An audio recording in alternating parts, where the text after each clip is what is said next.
"She's just a simple accountant," my sister-in-law said in front of everyone. The man at the door smiled and replied, "Simple? She's the federal auditor scheduled to investigate your company tomorrow." And when I pulled out my badge, Allison, 34, never imagined her career as a senior IRS accountant would collide with family drama. My brother-in-law Timothy married Regina, a woman who turned every family gathering into a competition.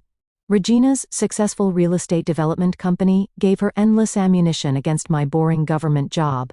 Tonight's annual family dinner at their mansion was supposed to be different. I'd recently been assigned to audit a major company for suspected tax fraud. What I didn't know was that company belonged to Regina. When she sneered, "She's just a simple accountant," I wanted to disappear. Before I dive into this wild story, I'd love to know where you're watching from. Drop your location in the comments below, and if this opening caught your interest, please hit that like and subscribe button.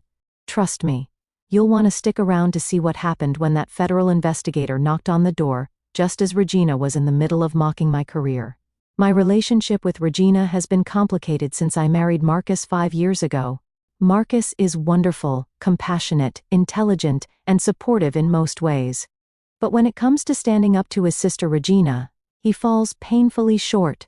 I've lost count of how many times I've watched him shrink into silence while Regina takes shots at my career, my clothes, even our modest 3-bedroom house that we're actually quite proud of. Regina never misses an opportunity to remind everyone that her real estate development company, Crown Heights Properties, grossed 8 figures last year. She and Timothy live in a sprawling 6-bedroom mansion in the most exclusive neighborhood in town, drive matching luxury SUVs, and vacation in places most people only see in magazines. Their lifestyle is the antithesis of our comfortable but decidedly middle-class existence. I'm not ashamed of my career.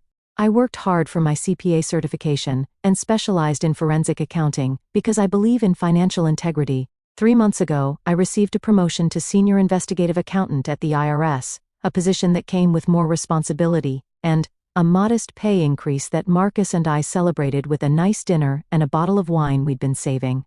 What makes Regina's condescension especially irritating is that she knows very little about what I actually do. In my role, I investigate complex financial crimes and help bring tax evaders to justice. It's challenging, important work that requires significant expertise.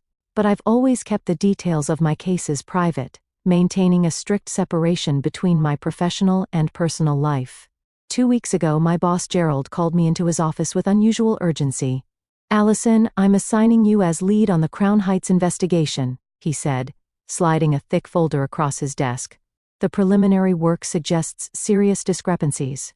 If what we're seeing is accurate, we could be looking at deliberate tax evasion in the millions." I remember feeling a surge of excitement. This was exactly the kind of high-profile case that could establish my reputation in the department. I spent the following days combing through preliminary reports, bank statements, and property transfers, building a comprehensive picture of the company's financial activities over the past 5 years. "This investigation needs to be airtight," Gerald had warned. "Crown Heights has connections in high places, and they'll fight back hard if we move forward with charges."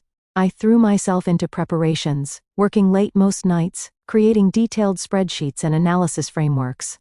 Marcus was supportive, bringing dinner to my home office and giving me space to focus. "This could be a game-changer for your career," he said one night, massaging my tense shoulders. "I'm proud of you." The investigation was scheduled to begin formally the following Tuesday, with an on-site visit to Crown Heights headquarters. As the date approached, my anxiety mixed with determination. This case could define my professional reputation for years to come. When Marcus reminded me about his sister's annual family dinner that weekend, I almost canceled. The timing couldn't have been worse. I needed the weekend to finalize my approach to the investigation, but Marcus insisted it was important we attend. "She's still my sister, and it's tradition," he pleaded. "Just a few hours, then you can get back to work." I relented, hoping that for once we might have a pleasant evening without Regina's subtle digs and condescension. Perhaps the significance of my upcoming case would give me the confidence to weather her comments with more grace than usual. What I didn't know, what I couldn't have imagined, was that Crown Heights Properties, the company I'd been preparing to investigate for weeks, was Regina's company. The realization would turn a routine family dinner into the most professionally and personally complicated night of my life. The drive to Regina and Timothy's house was tense. Marcus kept glancing over at me as I stared out the window, mentally rehearsing how I would respond if Regina started in on me again. "I promise I'll say something if she gets out of line tonight," Marcus said, reaching for my hand. I gave his fingers a light squeeze, but didn't respond. I'd heard that promise before. Their mansion loomed at the end of a curved driveway, a sprawling Tudor-style home with perfectly manicured grounds and a fountain in the center of the circular drive. 2 luxury cars were already parked beside Regina's Range Rover and Timothy's Mercedes. "Deep breaths," Marcus whispered as we approached the oversized front door. "It's just dinner." Regina opened the door, wearing a designer dress that probably cost more than our monthly mortgage payment. "There you are," she exclaimed, air-kissing Marcus on both cheeks before giving me a quick perfunctory hug. "Everyone's already here. Come in." Come in? The foyer opened to a 2-story great room, where 8 family members were gathered, drinks in hand. I recognized Marcus's cousins Judith and Gabriel with their spouses, his uncle Franklin and Timothy's parents, Patricia and Walter. Regina's business partner Stephanie was also there, looking elegant in a black cocktail dress, her red hair swept into an updo. "Let me get you both a drink," Regina said, leading us toward a bar cart laden with top-shelf liquor. "Then I simply must show you the renovations. We just finished the East Wing." For the next 20 minutes, Regina paraded us through room after room of her newly remodeled home, pointing out custom fixtures and handcrafted furniture with price tags that made my stomach clench. Marcus nodded appreciatively while I trailed behind, wondering how much of this extravagance was being properly reported on their tax returns. As we approached what Regina called her home office suite, I noticed Timothy hurriedly emerging from the room, closing the door behind him. He looked startled to see us. "Oh, we don't need to see in there," he said quickly. "It's a mess with all Regina's work papers." Through the briefly open door, I glimpsed Stephanie hastily gathering documents from a large desk. Something about their behavior set off alarm bells in my professional instincts.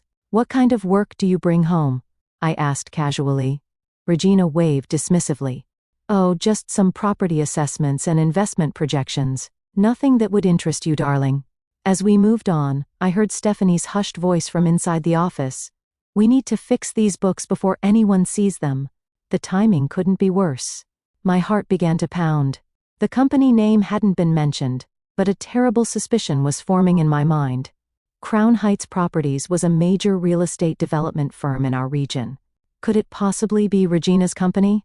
During cocktail hour, I found myself standing awkwardly near the fireplace, while Regina held court describing her company's latest luxury condominium project. "We've pre-sold 60% of the units already, at an average of $1,200,000 each," she announced to appreciative murmurs from the group. "That's quite an achievement," Timothy's father Walter said, raising his glass. "Always knew you had the Midas touch, Regina." "It's all about relationships and knowing when to bend the rules," Regina replied with a wink. I nearly choked on my drink.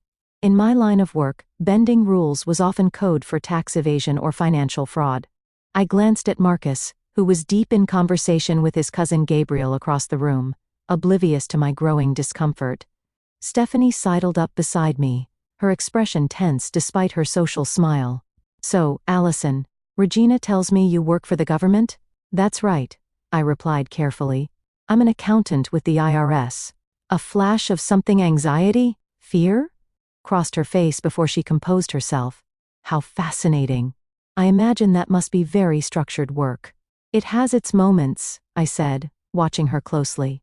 "Especially when we're investigating major cases." Stephanie's knuckles whitened around her glass. "Major cases? How interesting. What sort of criteria would trigger something like that?" Before I could answer, Regina swept over, linking her arm through Stephanie's. "Are you boring poor Allison with business talk? Come. Dinner's ready to be served." As we moved toward the dining room, I caught Timothy giving Stephanie a questioning look, to which she responded with a subtle shake of her head. The knot in my stomach tightened. Something was definitely off. The dining table was a showcase of Regina's wealth: fine china, crystal glasses, silver candlesticks, and elaborate flower arrangements. I found my place card between Marcus and Franklin, directly across from Regina and Timothy. Stephanie sat at the far end, now looking visibly tense. Throughout the appetizer course, I tried to focus on the conversation around me, but my mind kept returning to the snippets I'd overheard and the suspicious behavior I'd witnessed. If Regina's company was indeed Crown Heights Properties, I was sitting across from the subject of my investigation, sharing roasted beet salad and pretending everything was normal. I excused myself to use the restroom, needing a moment to collect my thoughts. In the hallway, I took a wrong turn and found myself near the home office I glimpsed earlier. The door was slightly ajar and my professional instincts took over. Glancing quickly to ensure I was alone, I pushed the door open and stepped inside.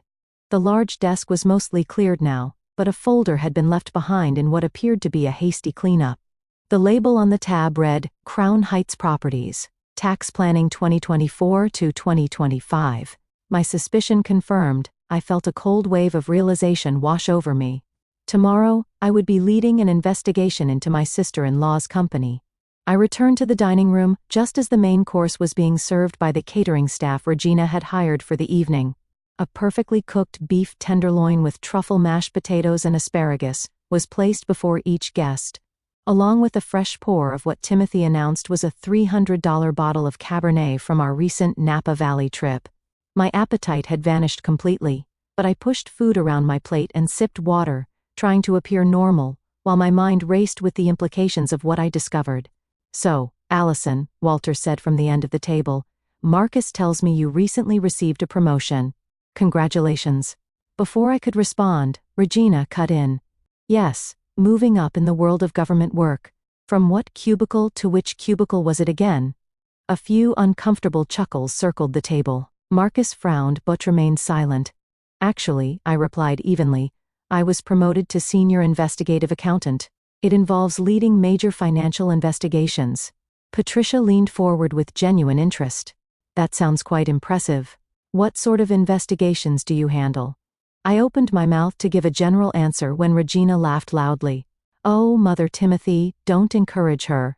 It's all just pushing papers and checking math on tax returns."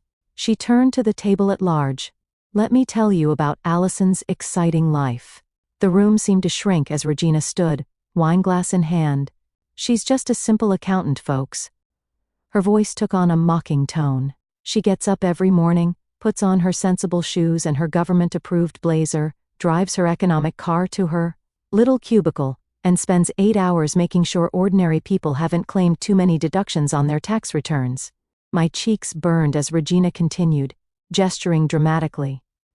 "While some of us are closing multi-million-dollar deals and creating actual value in the economy, Allison is making sure some poor teacher didn't write off too many classroom supplies." She raised her glass. "To the exciting life of government work." The table erupted in laughter. Even Marcus, after an initial hesitation, chuckled along, shooting me an apologetic look that did nothing to ease the humiliation burning through me. "Regina," Timothy said weakly. "Perhaps that's enough." "Oh, please. She knows I'm just having fun," Regina replied, waving away his concern. "Allison understands that not everyone can be a business success. Someone has to do the boring jobs, right, Allison?" I sat frozen, my hands clenched in my lap under the table as memories of similar moments flooded back. Regina at Marcus's and my wedding reception, loudly wondering if we could afford a honeymoon on government cheese. Regina, at last year's Thanksgiving, suggesting my practical gift of books for her children showed a typical government worker's thriftiness. Regina at every family gathering finding new ways to diminish my career choices while elevating her own. "Actually," I finally managed to say, my voice smaller than I intended, "my work is quite complex and important to ensuring our tax system functions fairly." "Of course it is, sweetie," Regina replied in the condescending tone one might use with a child. "We're all very impressed with your adding and subtracting." More laughter rippled around the table. I glanced at Marcus, silently pleading for support, but he was studying his plate intently, a weak smile on his face. "Excuse me," I murmured, standing up so quickly my chair nearly toppled backward. "I need some air." I hurried from the dining room, bypassing the powder room, and heading straight for the guest bathroom at the far end of the hallway, where I could have some privacy. Locking the door behind me, I leaned against the sink and finally let the tears come, hot and humiliating. The bathroom was absurdly luxurious, with marble countertops and gold fixtures. Even here, I couldn't escape the reminder of Regina's success and her disdain for my choices. As I dabbed at my eyes with a monogrammed hand towel, something on the counter caught my attention. A stack of papers had been hastily shoved behind a decorative vase, as if someone had been reviewing them in private, and stashed them when interrupted. The top page bore Crown Heights Properties logo, and what appeared to be financial projections for the upcoming quarter. With trembling hands, I lifted the papers. These weren't just any financial documents. They were internal projections, showing significantly higher revenue figures than what appeared in the preliminary tax filings I'd reviewed at work. One page detailed what could only be described as a dual bookkeeping system, with columns labeled reported and actual. This was evidence of exactly the kind of fraud I was tasked with investigating, and it had fallen right into my lap in my sister-in-law's guest bathroom on the eve of my formal investigation. I quickly took photos of several pages with my phone, then carefully replaced the documents exactly as I'd found them. My tears had dried, replaced by a cold, professional focus. This was no longer just about Regina's cruelty or my hurt feelings. This was potential criminal activity. When I returned to the table, dessert was being served, an elaborate chocolate creation that probably cost more than my weekly grocery budget. Regina barely acknowledged my return, now regaling the table with stories of her recent business trip to Tokyo. The Japanese investors were so impressed with our presentation that they committed an additional $5 million on the spot, she was saying. Of course, not everyone understands how to move in those circles. Her eyes flicked to me briefly, the implication clear. I sat silently, picking at my dessert, a strange calm having replaced my earlier humiliation. I now possessed information that Regina would be horrified to know I had. But professional ethics prevented me from using it as the personal weapon it could have been. Marcus reached under the table and squeezed my hand, misinterpreting my silence as continued hurt. In reality, I was mentally cataloging everything I'd seen and heard that evening, preparing for what would now be a highly complicated investigation. As Regina finished her third glass of wine, her jabs at my career became even less subtle. "You know what I find fascinating?" she said, addressing the table at large but looking directly at me. "How some people seem content with mediocrity, no ambition to rise above pushing papers and collecting a safe little paycheck." Timothy shifted uncomfortably in his chair. "Let's change the subject, shall we? Gabriel, how's that new boat working out?" But Regina wasn't finished. "I built my company from nothing, took risks, made tough decisions. That's what separates entrepreneurs from." She waved her hand dismissively in my direction. "Paper pushers." I felt a buzz in my pocket and excused myself to check my phone. It was a text from Gerald. "Need to confirm 9 a.m. start at Crown Heights tomorrow. Bringing additional forensic team based on new intel. Critical case." My heart raced as I typed a quick confirmation. When I returned to the table, Regina was in the middle of explaining how she'd recently restructured some assets to optimize tax implications. "The key is knowing which properties to shift between entities and when," she was saying to an attentive Franklin. "Our accountant has been brilliant at finding creative solutions." Stephanie, who had been quiet most of the evening, suddenly looked pale. "Regina, perhaps business talk isn't appropriate for a family dinner." "Nonsense," Regina replied. "It's not like anyone here would understand the complexities anyway." She shot another pointed look my way. "Some people only know how to follow rules, not how to work around them." I took a slow sip of water, weighing my options. Professional ethics dictated that I should recuse myself from tomorrow's investigation due to the personal connection, but I also had a duty to report the evidence of fraud I discovered. "Regina," I said carefully, "your company sounds fascinating. What was the name again?" "I don't think you've ever mentioned it specifically." A flicker of unease crossed her face. "Crown Heights Properties. We're the largest luxury real estate developer in 3 counties. She recovered quickly, adding, "Not that you'd be in our target demographic, of course." The confirmation hit me like a physical blow, even though I'd already suspected it. Marcus looked over, noticing my sudden tension. "Everything okay?" he whispered. "Fine." I replied automatically, though nothing was fine.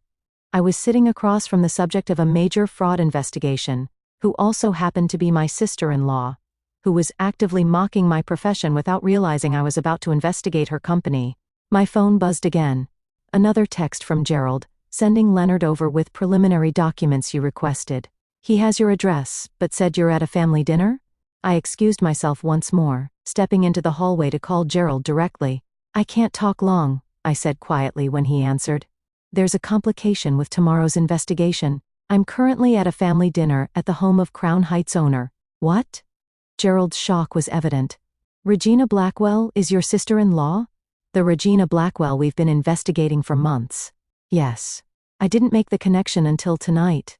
She's married to my husband's brother. A long pause followed. This changes things, Allison. You'll need to recuse yourself. I know.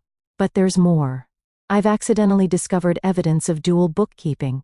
They're definitely hiding income. Document everything, Gerald instructed. Leonard is on his way to your location with the files you requested earlier. I'll tell him to be discreet, but we need to move forward with this investigation immediately. When I returned to the table, dessert was finishing. Regina had moved on to making veiled comments about government inefficiency. The problem with bureaucrats, she was saying, is they have no understanding of how business actually works. They just blindly follow regulations created by other bureaucrats. Marcus caught my eye, finally seeming to realize how inappropriate his sister's behavior had become. Regina, that's enough. Allison's work is important and challenging. Oh, please. Regina laughed dismissively. She pushes papers all day. Those who can do, those who can't, work for the government. More laughter around the table, though it seemed less enthusiastic now, with several guests looking uncomfortable. Actually, Marcus continued, his voice stronger. Allison recently received a major promotion. She leads complex financial investigations. How fascinating, Regina said, her tone making clear she found it anything but. I'm sure checking math on tax returns requires tremendous skill. Stephanie, looking increasingly agitated, abruptly stood. I need some air. Excuse me. She hurried from the room, her face ashen. Timothy watched her go with evident concern, then turned to Regina. Perhaps we should move to the living room for coffee? Regina ignored him, her attention fixed on me now. Tell us, Allison, what's the most exciting thing that's happened in your career lately? Did someone file a Form 1040 instead of a 1040 easy? The table fell uncomfortably silent. I met her gaze steadily, my professional demeanor sliding into place despite the personal attack. Actually, Regina, I've recently been assigned as lead investigator on a major tax fraud case. The company in question has apparently been maintaining 2 sets of books and misrepresenting millions in revenue. Regina's smile faltered slightly. How terribly boring for you. The doorbell rang, its chime echoing through the suddenly silent dining room. Who could that be? Timothy wondered aloud, half rising. I'll get it, Regina said, clearly eager to escape the tension that had developed. It's probably Caroline from next door borrowing sugar again. As Regina left the room, Marcus leaned close to me. I'm sorry about all this. She's being worse than usual tonight. I nodded, my attention focused on the hallway where voices could now be heard. One belonged to Regina. The other, deeper voice I recognized as Leonard Bennett, my colleague from the Financial Crimes Division. Regina's voice carried down the hallway, her tone immediately shifting to the saccharine one she reserved for people she wanted to impress. Good evening, sir. How can I help you?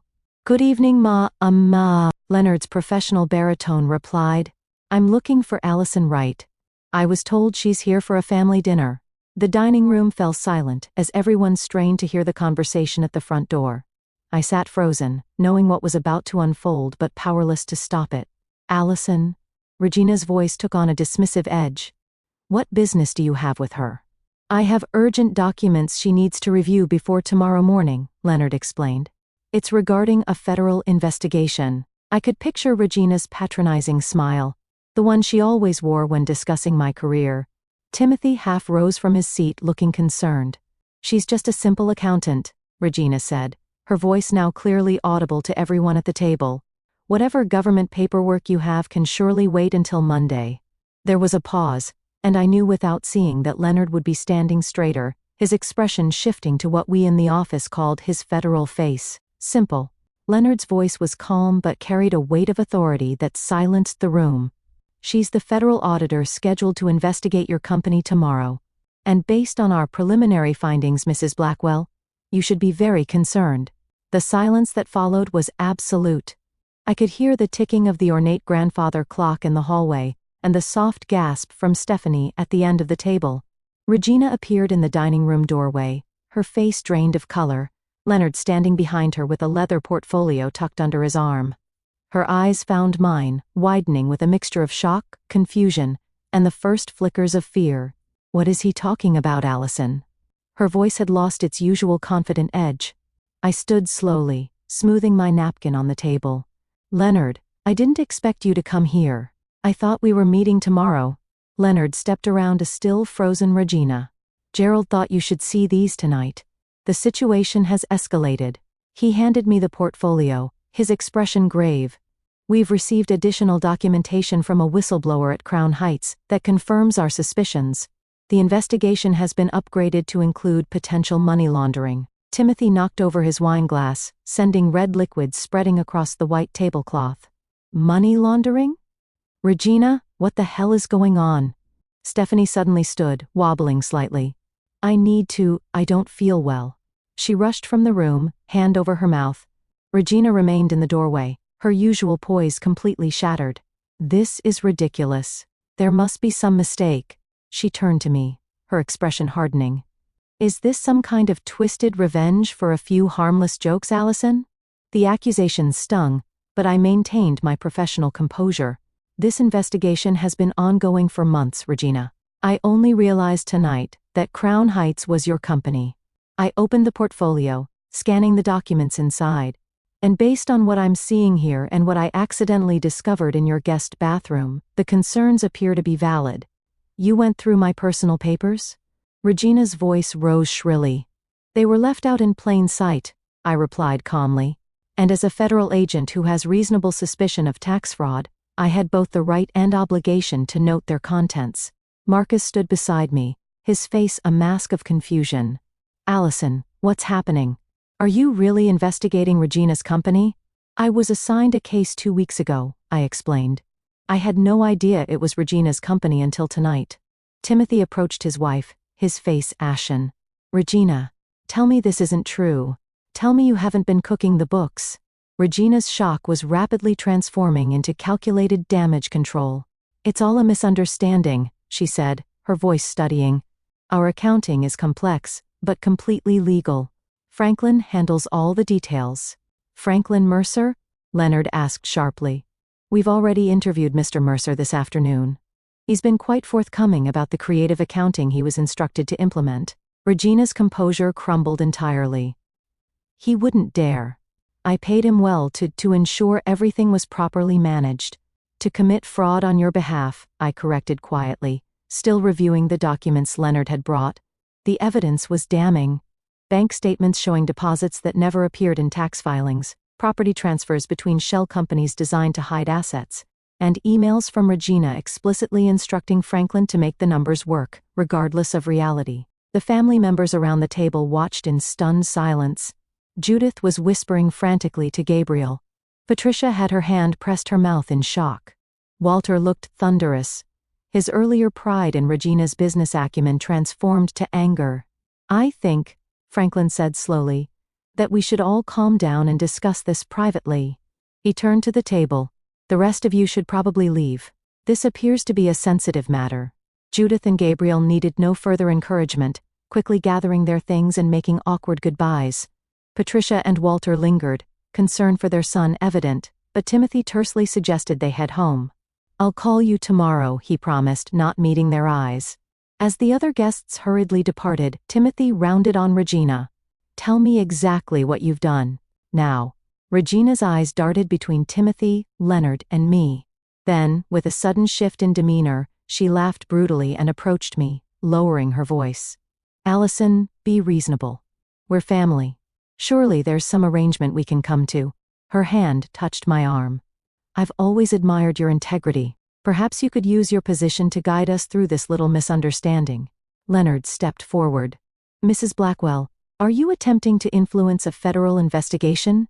Because I should warn you, that would constitute an additional felony." Regina withdrew her hand as if burned. "Of course not. I'm simply asking my sister-in-law for professional advice. I need to recuse myself from this case immediately," I said, addressing Leonard while stepping away from Regina. "The personal connection creates a conflict of interest." "Agreed." Leonard nodded. "But the investigation will proceed as scheduled. I'll need to take your preliminary notes and observations now. Stephanie reappeared. Her face tear-streaked. Regina. They contacted Franklin. He told them everything.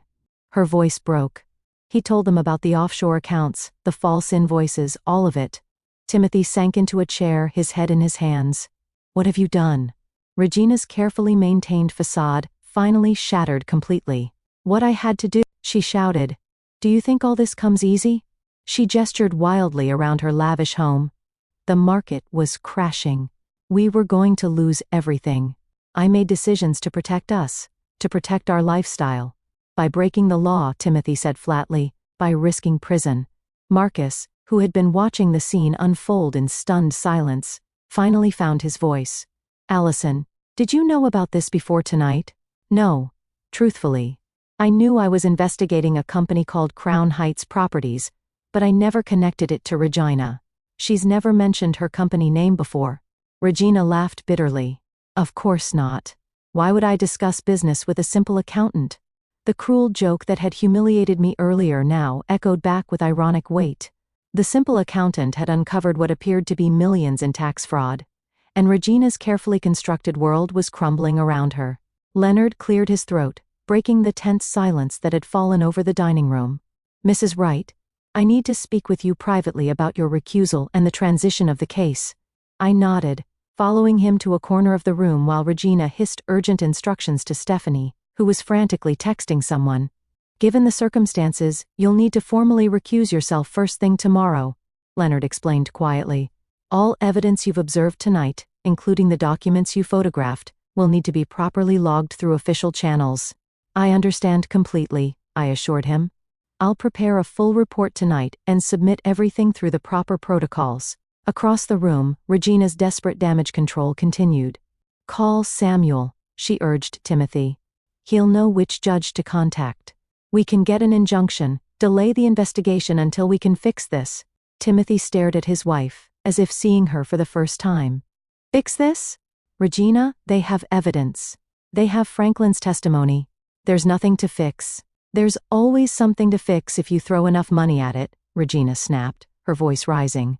Allison, come here. I rejoined the group, maintaining a professional distance. Regina's eyes were calculating despite her obvious panic. How much would it take? She asked bluntly. Excuse me? Don't play naive. How much would it take to make this go away? Name your price. Regina reached for her purse. I can write a check right now. Leonard stepped forward immediately. Mrs. Blackwell, I need to warn you that you're now attempting to bribe a federal officer. That's a serious crime on top of the charges already being considered. Regina ignored him, her gaze fixed on me. We're family, Allison. After everything I've done for you and Marcus, everything you've done? Marcus interjected incredulously. Regina, all you've ever done is belittle Allison and treat her like she's beneath you. I gave you a job when you needed one, Regina shot back. I loaned you money for your down payment, which we repaid in full, with interest, Marcus countered. And I worked hard for that salary. I placed a restraining hand on Marcus's arm. This isn't helping the situation. To Regina, I said firmly. I cannot and will not interfere with a federal investigation. The evidence will be processed according to law. My professional ethics don't allow for any other outcome. Ethics? Regina spat the word like it tasted bitter. Ethics don't buy vacation homes or designer clothes or respect. No. I agreed quietly.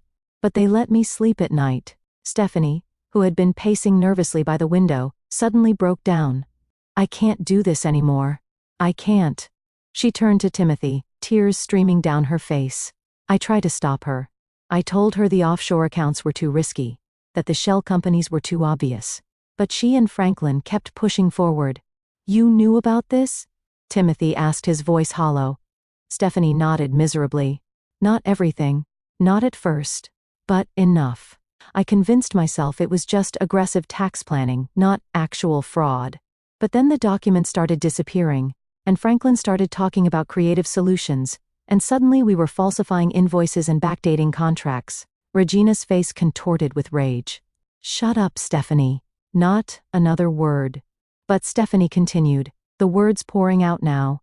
The Tokyo investors Regina bragged about earlier? They don't exist. We've been shifting money between accounts to make it look like new investment. The Westlake project is underwater. The Clayton Heights development is built on land we don't fully own, and the tax documents for the past 3 years have all been falsified. Regina lunged at Stephanie, but Timothy caught her arm. Stop it. You've done enough damage. Leonard had been quietly taking notes throughout this exchange. Miss Stephanie Keller, is it? I believe we'll need to continue this conversation formally tomorrow. Your cooperation could be significant in determining charges. Marcus put his arm around my shoulders. I think we need to leave now. I nodded, gathering my purse and the portfolio Leonard had brought. I'll need to contact Gerald immediately and formally recuse myself from this investigation. As we prepared to leave, Regina made one last, desperate attempt. Allison, please. We can work something out. I'll never say another word about your job. I'll respect your career choices. Just help me make this go away.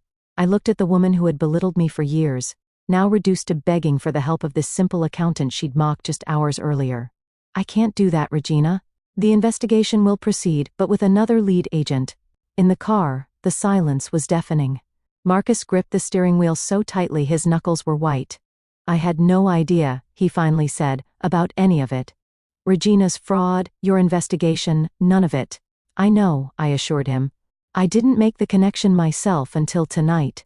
All these years, he continued, his voice hollow, she's been looking down on you, acting superior when she was actually a criminal. And I never stood up to her. Not really. I placed my hand on his arm. Tonight you did. Too little, too late. He shook his head in disgust. I should have shut her down years ago, the first time she made one of her snide comments. We drove in silence for several minutes before Marcus spoke again. What happens now? With Regina, I mean. I'll recuse myself immediately, I explained. The case will be reassigned, probably to Monica, who has similar experience. The investigation will proceed based on evidence, and if the fraud is as extensive as it appears, Regina and possibly Stephanie will face serious charges. And Franklin? The accountant. He's apparently already cooperating. That usually means a plea deal with reduced charges. When we arrived home, I immediately called Gerald and explained the entire situation. He agreed with my recusal and arranged for Monica to take over the case. I sent him the photos I'd taken of the documents in Regina's bathroom and promised a full written report by morning. After hanging up, I sat heavily on our living room couch, the events of the evening crashing over me. What a night, I murmured. Marcus brought me a glass of wine and sat beside me. I'm sorry, he said simply. For all of it. For not standing up to Regina all these years. For letting her treat you that way. It's not entirely your fault, I replied, though part of me had always resented his passive acceptance of his sister's behavior. Yes, it is, he insisted. She's my sister, which made it my responsibility to set boundaries. I failed you there. I leaned against a shoulder, too emotionally exhausted to argue. What do you think will happen to them? Marcus sighed deeply.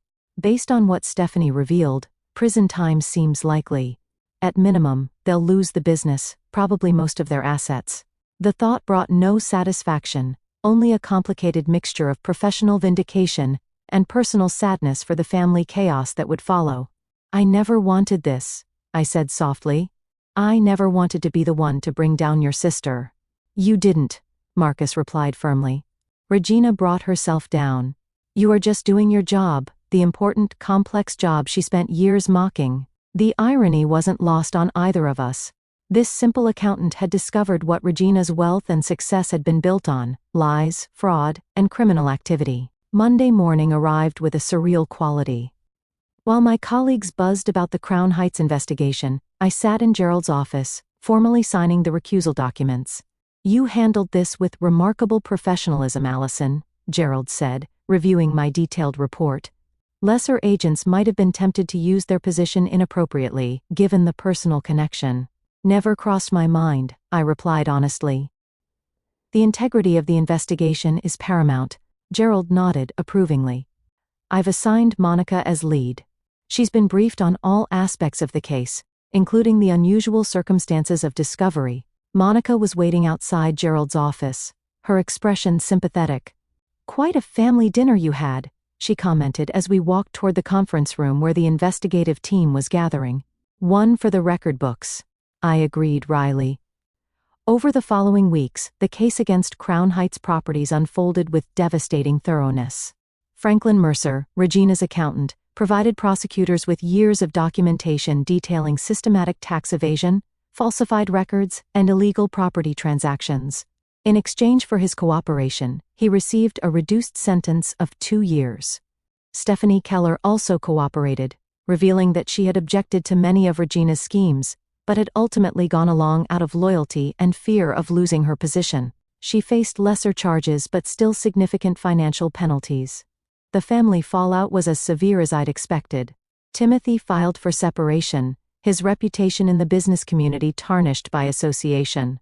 Regina was indicted on 17 counts of tax fraud, money laundering, and obstruction of justice. Crown Heights Properties was placed into receivership, its assets frozen pending the outcome of the trial. Marcus struggled with a public humiliation and his conflicted feelings about his sister.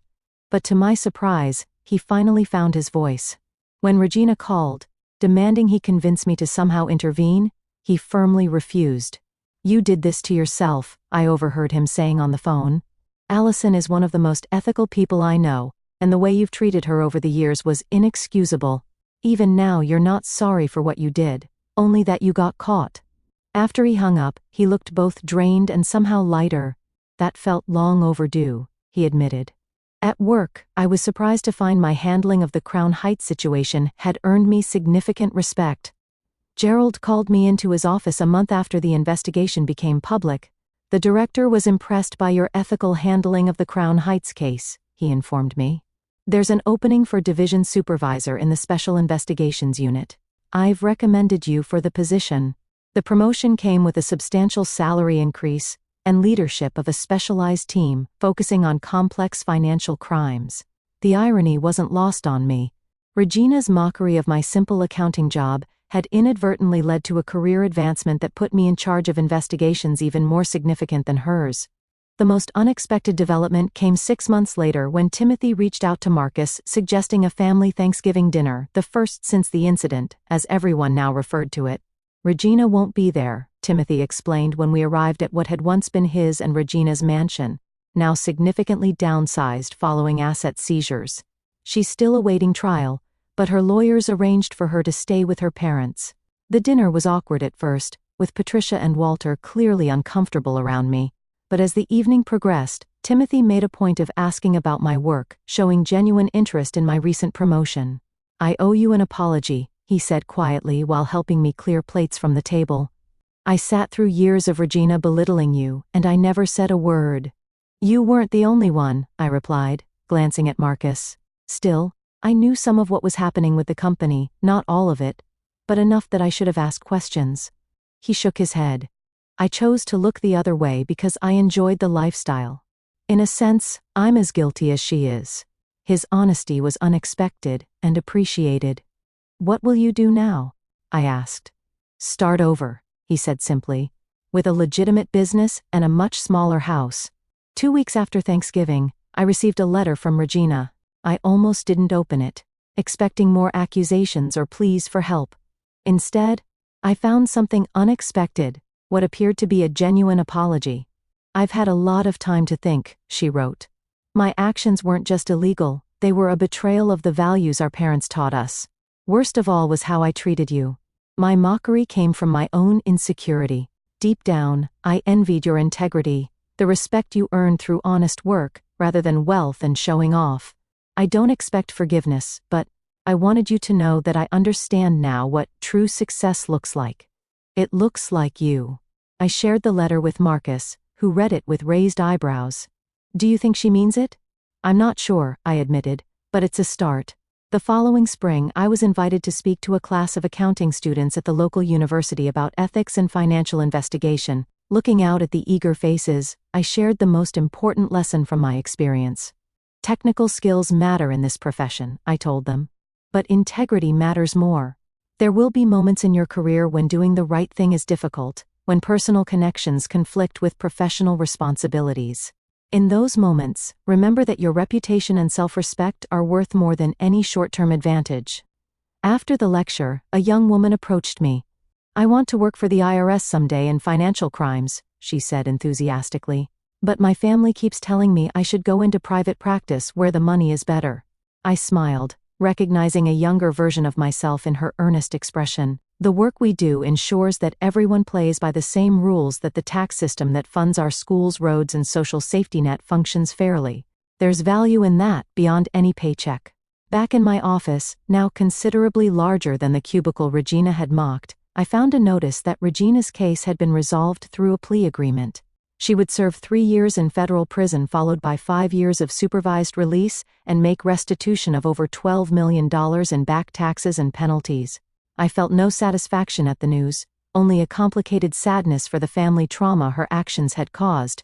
But I also felt something I hadn't expected: pride in my role upholding the financial integrity that keeps our system functioning. That evening, as Marcus and I celebrated my recent promotion with a dinner that, while not extravagant by Regina's standards, was perfect for us, I reflected on how differently I now viewed this simple accountant joke that had once humiliated me. "You know," I told Marcus, raising my glass, "being a simple accountant who believes in doing things right turns out to be a pretty good way to live." He clinked his glass against mine, to the not-so-simple accountant who taught us all about integrity. I hope my story resonates with some of you out there. Have you ever been underestimated or mocked for your career choice, only to be vindicated later? I'd love to hear your experiences in the comments below. And if you found this story meaningful, please hit that like button and subscribe to the channel for more stories about standing your ground and maintaining your integrity when it counts. Share this with someone who might need a reminder that doing the right thing matters, even when it's difficult. Thank you for listening, and remember, your worth isn't determined by others' perceptions, but by your own actions and integrity.